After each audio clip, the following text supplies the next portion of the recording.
Welcome in, everyone.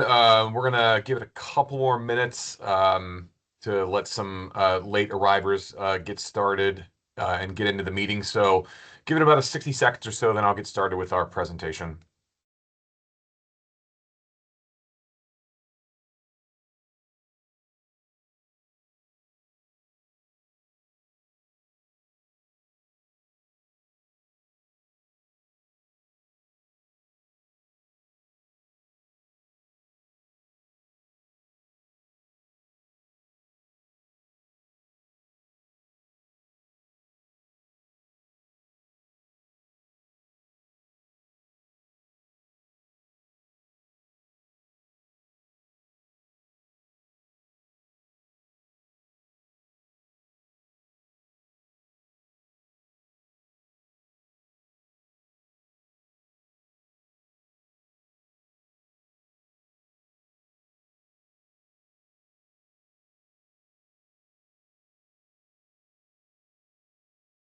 Okay, that's about enough time. Welcome in, everybody. Again, this is the online Master of Science in Biostatistics information session for prospective students.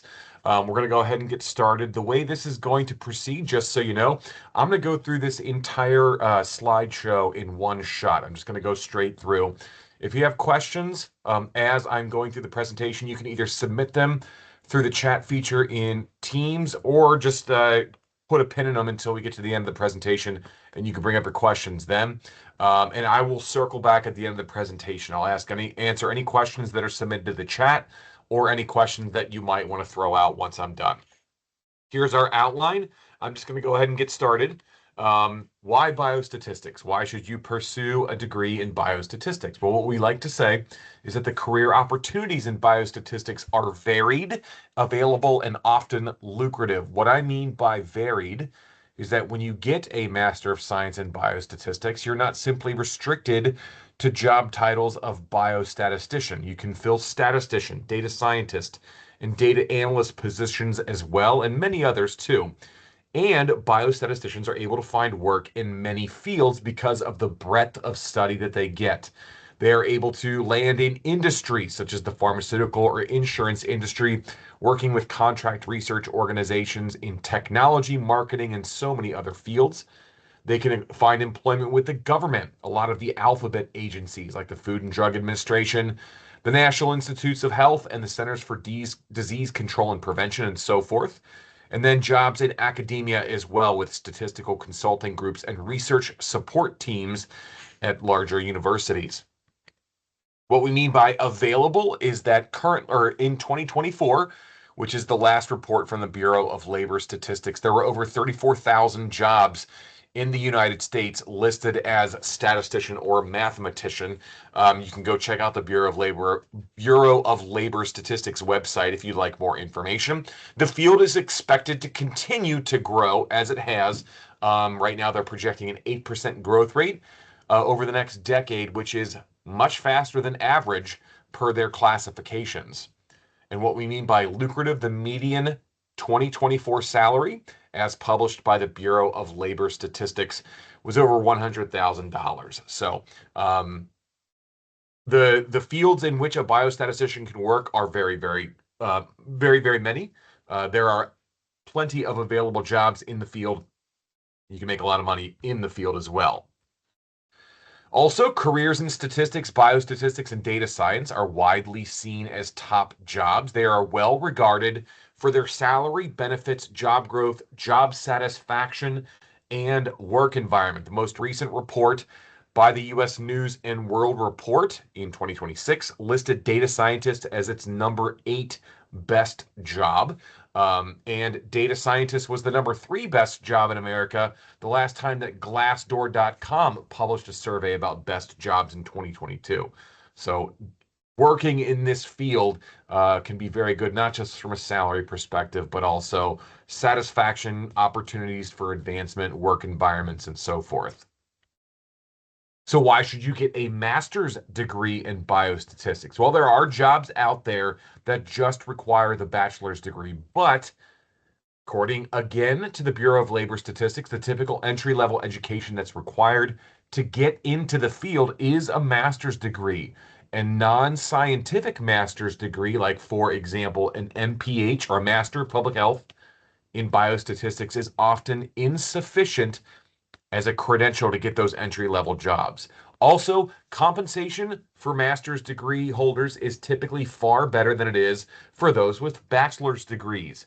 The American Statistical Association used to publish a survey in which they comprehensively evaluated the salaries of individuals with statistics or biostatistics degrees, and the median salary was $37,000 higher for master's graduates than it was for bachelor's graduates. And in fact, the ASA no longer publishes this survey in part due to the unavailability of individuals with bachelor's degrees working in the field. So again, the jobs are out there for bachelor's degree holders in statistics and biostatistics, but they are very, very difficult to obtain. It's best to have that master's credential in your pocket. A little bit about our program here at the University of Louisville. It was first fully offered online in fall of 2018. We have had a face-to-face Masters of Biostatistics here at U of L since 2001, but 2018 was when we launched our program online. It is one of the few online master's degrees specifically dedicated to biostatistics.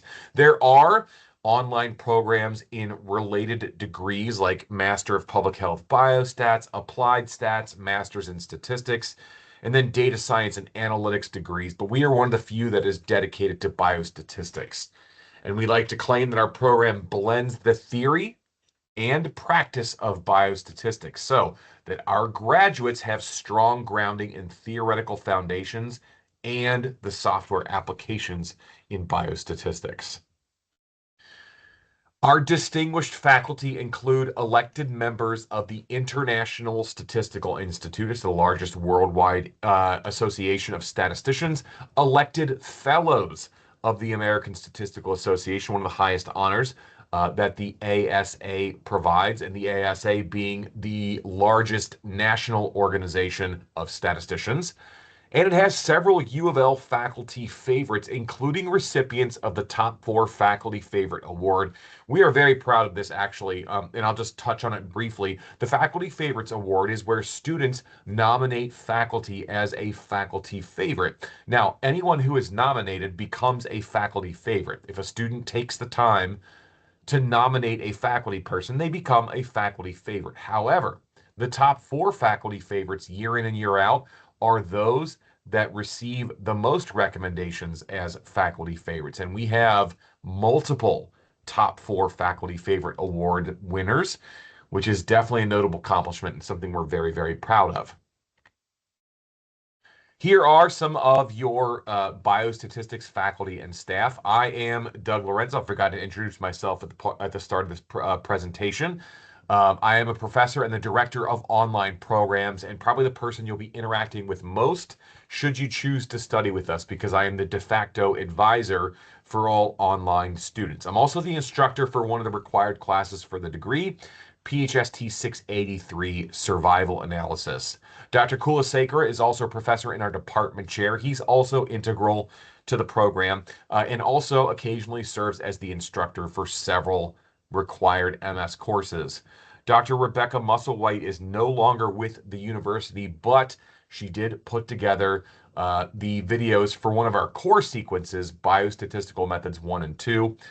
Those videos are very, very well received. We get excellent feedback based on Dr. Musselwhite's work in creating those courses.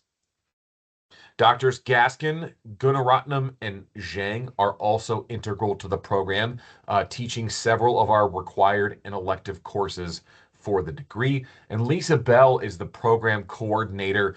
You will also be working with her quite a bit for some of the more administrative functions of completing the degree program.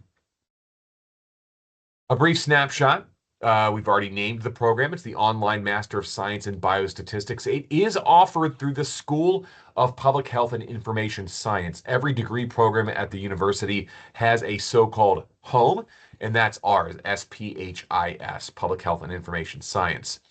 Our application deadlines, and I neglected to update this slide. It is not June 30th for fall admission. It is July 31st. So there's another 2 months before we stop taking applications for our fall semester. We've already passed that provisional summer semester deadline, so I won't dwell on that too much. There are 33 core credit hours. You can complete the program as quickly as 3 semesters. That's what we call full-time study. And you can take up to 6 years to complete the program if you like. That's part-time study. And the tuition at U of L is $830 a credit hour, $250 for active duty military. If you are looking to apply to our program, you can go to this website, louisville.edu/graduate/apply, or just generically search for graduate application at the University of Louisville. You'll be taken there. The things that you will need to collect and assemble and turn in for your application: English language transcripts from any post-secondary institutions that you attended, and if you have transcripts from foreign universities, a foreign credential evaluation is going to be required. The university does publish a list of acceptable foreign credential evaluations. You can find it very, very easily with a web search. If you are an international student, there must be a demonstration of your proficiency with the English language. That's through one of the commonly used test scores like TOEFL or IELTS or even Duolingo test scores. Or if you happen to have a degree from an institution that primarily provides its instruction in English, that counts as a demonstration of English language proficiency. You'll need at least 2 letters of recommendation, a statement of purpose, and a CV or resume. In order to be granted full admission to the program, you must have a bachelor's degree with a minimum 3.0 GPA. We typically prefer a bachelor's degree in fields like mathematics or statistics or economics or other related scientific fields, but really we're open to anyone that has that bachelor's degree with a 3.0 GPA. The other thing that you're going to need is coursework in calculus that covers differentiation, integration, sequences and series, and multivariable calculus all the way through partial differentiation and multiple integration.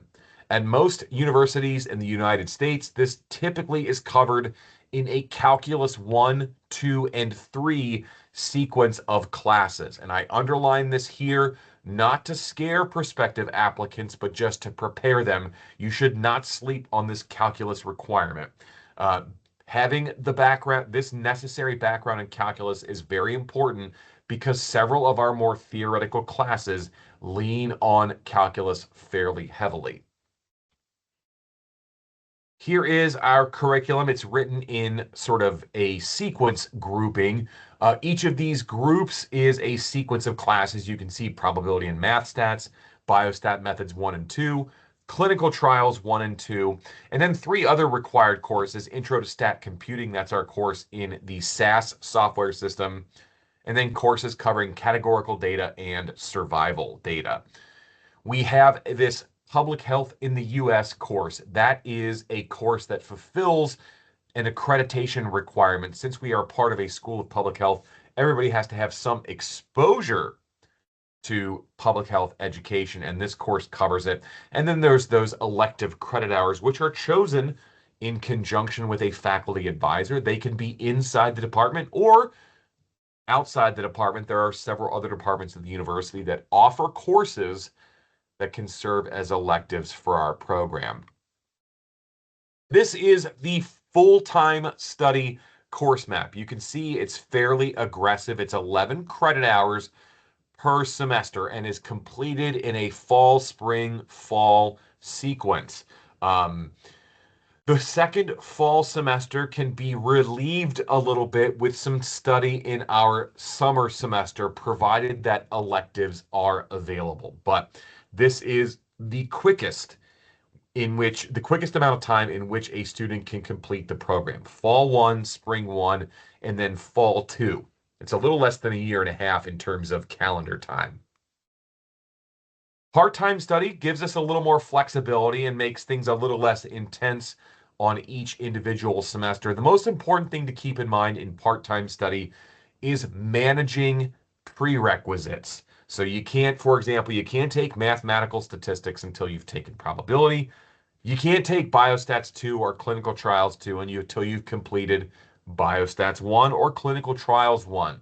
And probably the one that's the biggest hurdle is that you're not able to take survival analysis until you have completed mathematical statistics and biostat methods 2. So there's a lot of hurdles to clear before you can get to that survival analysis class.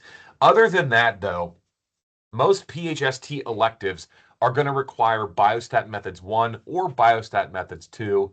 Some will require mathematical statistics, but generally speaking, once you've completed that Biostat Methods 1 and 2 sequence, most other courses in the program are available to you. There is also, for part-time studiers, an important university policy to keep in mind. You have to maintain continuous enrollment. That means every fall and every spring, you need to be registered for at least one class to remain a part of the program. The summer term is not included in that requirement. Here is an example of a part-time course map. This would complete the program in 4 years. And as you can see, this particular course map has the student taking one course per semester for the first 2 years, and then sort of graduating it to 2 courses per semester in the next 2 years. And again, this is only a sample course map. There's a ton of flexibility in how you take the classes and in what order you need to take classes. And that's, of course, subject to the prerequisite requirements for the courses and the duration of enrollment. It's also important to mention summer term electives are occasionally available, so there can be even more flexibility if you're willing to explore courses during the university's summer semester. All right. Perhaps the biggest question that I receive, I don't have background in calculus. How can I join the or can I join the program? That's a misnomer of a question there. Yes, you can join the program. There are 2 ways to get into the program if you do not have the background in calculus.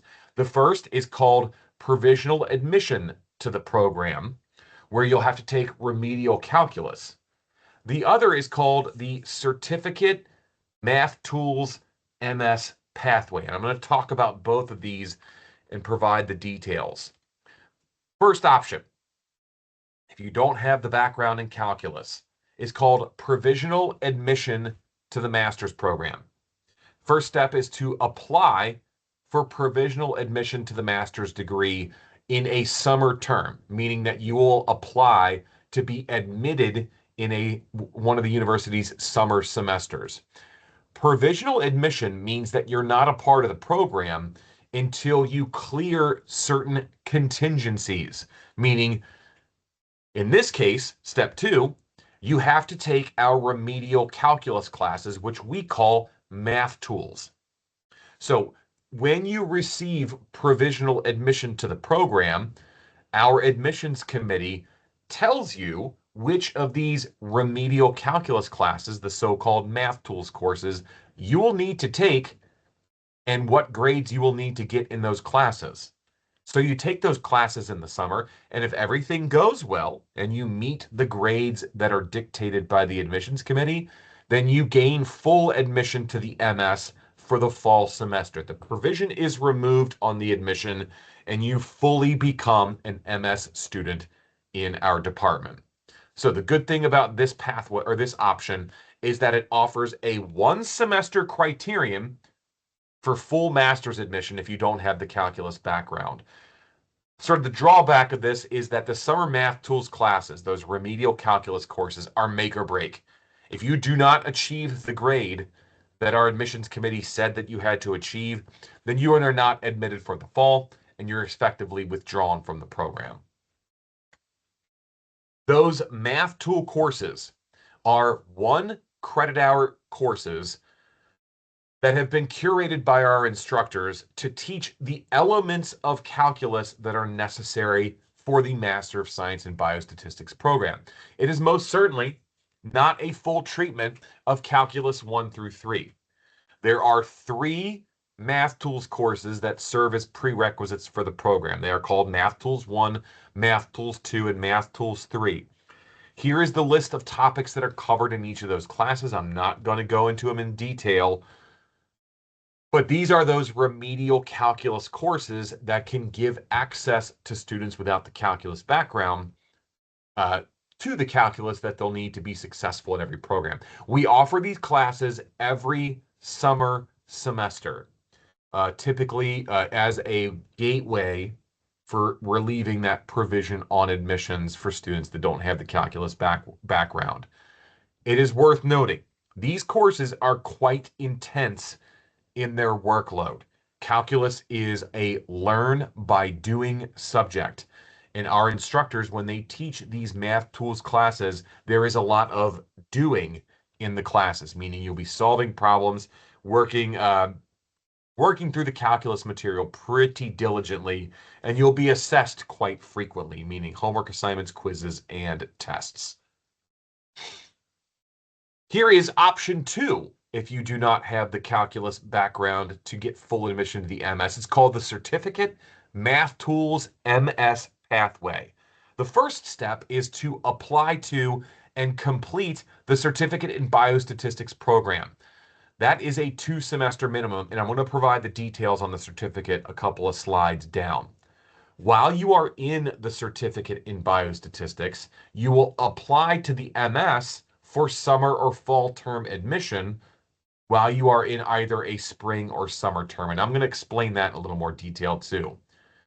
After you've completed that certificate, you successfully complete our summer math tools courses. Again, earning suitable grades, which usually means a B or better. Then, based on your math tools work, your certificate work, you can gain full admission to the MS program for a fall semester. So the good thing about this pathway is that it provides availability to the MS program. But if the math tools, those remedial calculus classes, don't go well, you have a parachute. You have an exit credential, which is the Certificate in Biostatistics. Another pro is that if you play your cards right, you can get multiple attempts at the math tools courses rather than just one attempt that's available to the provisionally admitted students. The drawback of this, the Certificate Math Tools MS pathway, is that it can slow down the completion possibilities for the MS. Specifically, it's a 5-semester minimum to complete your MS if you're going to take this pathway.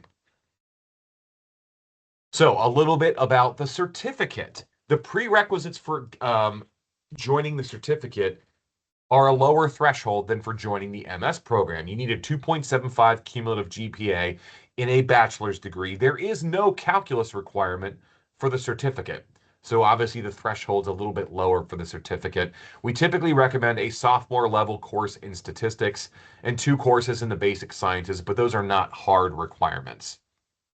This is the curriculum for the certificate. One thing you'll notice is that each of these courses is also a course that is required in the master's degree. Keep that in mind. I'm going to talk about it again in just a second. You have the Biostat Methods 1 and 2 sequence, the Statistical Computing or SAS class, and our Categorical Data Analysis. Everyone takes those as part of the certificate. The option is you can take the Clinical Trials sequence, Clinical Trials 1 and 2, or another course in our program, Stat Methods for Health Sciences Research. And then that is a cumulative total of 15 to 16 credit hours. Complete those, and you are eligible to graduate with the certificate.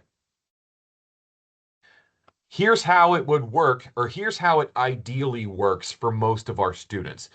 8 credit hours for the first 2 semesters while you are enrolled in the certificate. Once you finish those 16 credit hours, you are done with the certificate by the end of spring 1. In the following summer 1 of your tenure with us, you take the math tools courses.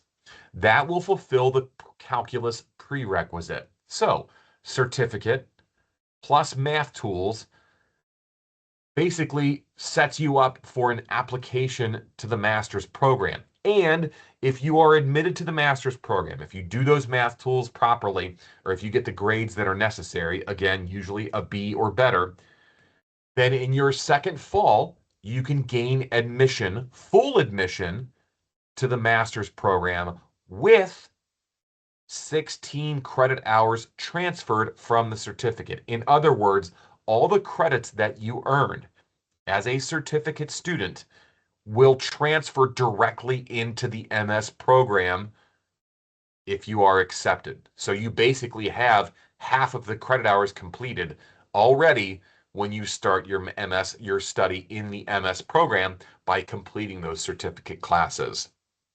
This is generally the pathway we recommend to students that don't have the calculus background. Again, it has the safety net. If you just can't get through the calculus prerequisite, it has the safety net. At least you can get the certificate. But also, it's a good introduction to the program to take those certificate classes before you start with some more advanced MS study. Again, we've already talked about tuition. Financial aid, we don't currently offer.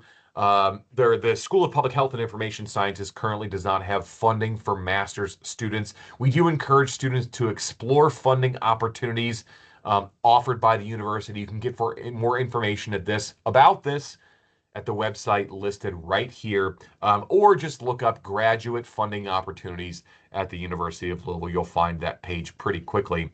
If you have any questions about financial aid, we have a wonderful financial aid office. They are available at the hours and phone number, email, and website listed right here. Application deadlines. We accept applications all year round. You can turn them in at any time, but we only admit students for the summer and fall semesters, which start in May and August as they're listed down here. So because of these start dates, if you want to join us for a summer semester, you need to apply by April 15th. If you want to join us in the fall semester, you need to apply by July 31st.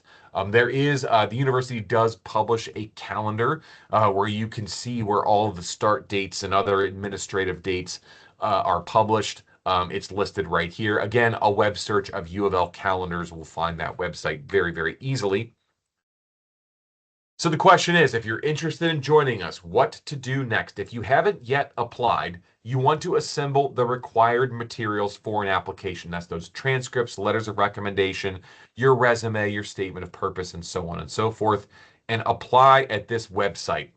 You can go directly there from that URL, or U of L graduate application in a web search. You can apply to the MS or the certificate, whichever one you prefer. But if you apply to the MS, the admissions committee will make decisions about full or provisional admission, or even recommend that you switch your application possibly to the certificate. Once you are admitted, there are several administrative tasks to take care of. I'm not going to dwell on that here, but I'll just mention ULink is the university's portal for all administrative activities. You'll be dealing with that a lot. CourseLeaf is the registration system. You have to make sure to set up and regularly check your email. Blackboard is the content management system that we use for delivering our online courses. You'll want to make sure you're familiar with all four of these once you're admitted. And so that's pretty tight 30 minutes that we're done with the presentation. I want to thank you for your attendance. I want to encourage you to contact us for further information. If you have general questions about online study at the university, your best bet is to contact the online learning team. There's the phone number, there's the email address. If you specifically have questions about the MS or certificate in biostatistics, I am most certainly your contact person. That is my phone number, but I encourage emails instead. I'm a lot more responsive to my emails than I am to phone messages, although I'm happy to chat over the phone. But emails I am typically almost always in front of and will be a lot more responsive. But that pretty much wraps things up for the information that I wanted to provide. I'm going to head over to the chat to see if anybody has submitted any questions. It does not appear so. So again, thank you for attending. If you do have any questions, please feel free to submit them to the chat. And I will answer them as they come in. If you don't have any questions, again, I hope to hear from you with questions via email, or perhaps we hope to see your applications coming in. But I'll hang out for a few minutes just to make sure that if anybody submits questions, I can answer them. But again, thanks for your attendance, and I hope you all have a wonderful day.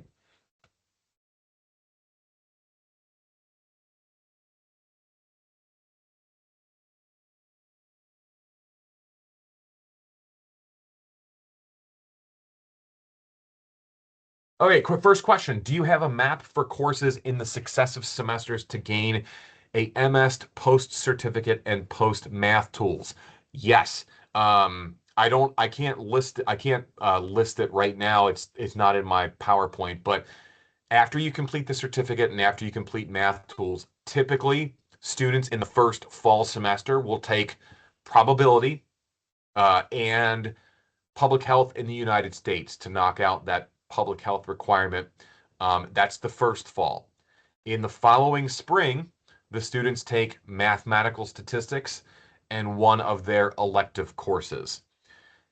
In the following fall, the student will take survival analysis and another elective. So it's probability in public health in the first fall, math stats and an elective in this first spring, and then survival analysis and another elective in the following fall. Now that second elective, if you wanted to take more courses in your first fall semester, or if you wanted to engage with the summer semester, you can definitely do that. But that's the path that most students take after they've completed the certificate. It's 2 courses per semester over 3 semesters, fall, spring, fall, and then it's done.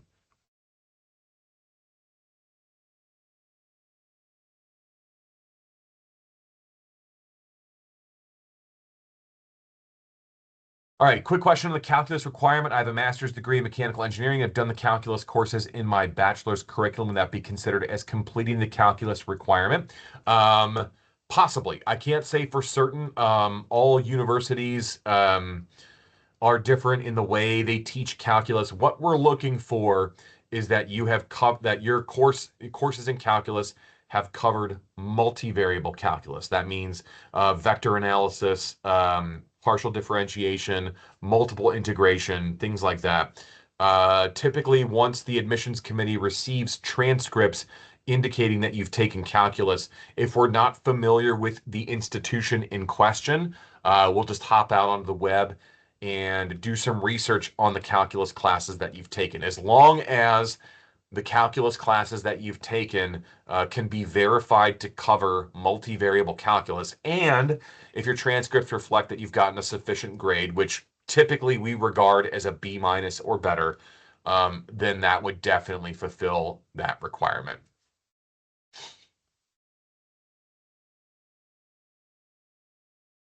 Are the math tools courses taken simultaneously? If it's been a while since taking calculus and it's on my transcript, are you able to opt in for the math tools 1 through 3? Absolutely. I'll answer that second part first. Anybody is eligible to take those math tools classes, and if you feel like you'll need the calculus refresher, we warmly recommend students to apply for summer admission so they can get exposure to that calculus material. The summer term is a little bit weird at the university. There are actually multiple summer terms. There are professional terms for like engineering and nursing and business school. There is a standard 10-week summer term where regular courses are offered. There is also a chopped up session 1, session 2, and session 3. That's how our math tools gets delivered. Session 1 starts almost immediately after the spring semester is over. It starts in early May. And that session 1 is when Math Tools 1 is offered. It's very rapid. It's a 3-week term. After session 1 comes session 2. It is a 5-week term, and that's when Math Tools 2 is offered. And then there is a session 3, also 5 weeks. That's when Math Tools 3 is offered. So it is sequential. In term 1, Math Tools 1, term 2, Math Tools 2, term 3, Math Tools 3. And participation in if you've been provisionally admitted with a math tools requirement, your progress through those classes will be monitored by the admissions committee. If you get the grades, you continue. If you don't get the grades, you tend to drop those classes.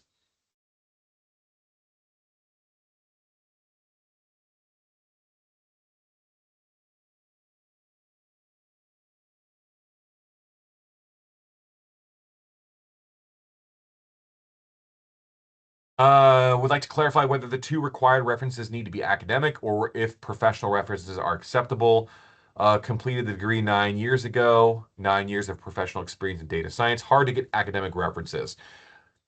The admissions committee tends to prefer if at least one of the references is academic. If that's not possible, we completely understand. Um, if generally speaking, the transcript is the primary reflection of academic performance and academic capability. So the admissions committee will put a lot of weight into the transcript. Um, if we can get, an academic reference, that's great. But if we can't, the professional references will definitely suffice. And I think in your situation, the one that you're talking about, because you are working in the field in data science, those professional references are definitely going to carry a lot of weight. So go ahead and apply and use those professional references.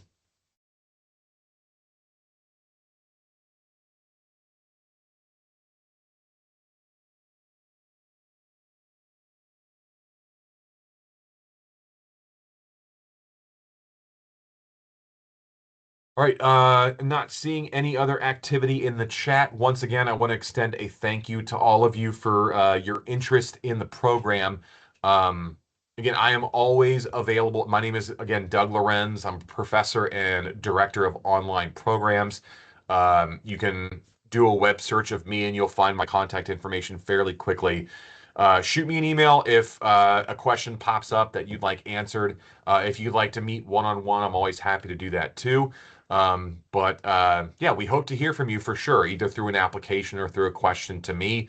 Oh, another question. What is the success rate for certification completion moving to the MS program following math tools? All right, I would presume that you're asking about how often students are able to successfully transition to the master's once they have completed the certificate. We don't actually have hard numbers on that. Um, but I would venture to say, having been the advisor of all MS students, I would venture to say that it's very high, probably 80 to 90%. Um, some students that plan on the ones that don't make it, some of them as they work through the certificate, things change, and they don't necessarily want to continue into the MS and just sort of step out of that pathway. Others, just they naturally struggle with the material and math tools, and that's totally fine. Again, they still exit through the certificate, but the success rate is fairly high. Again, I would venture to say 80 to 90%.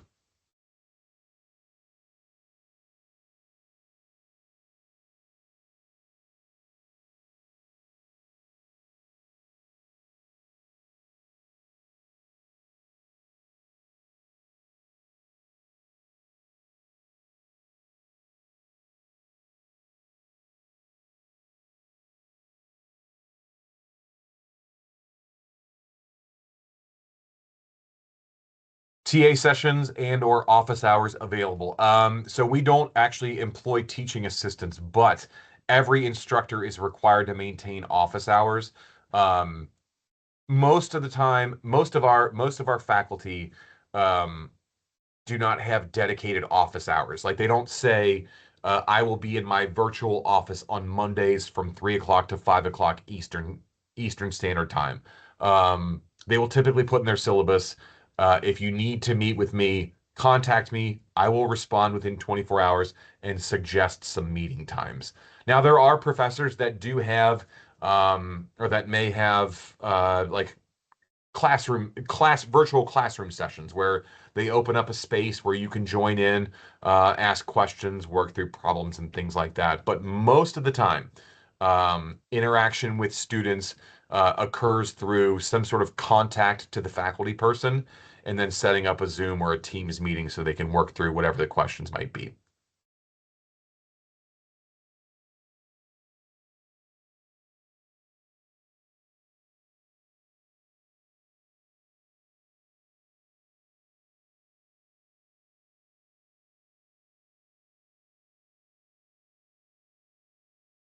All right.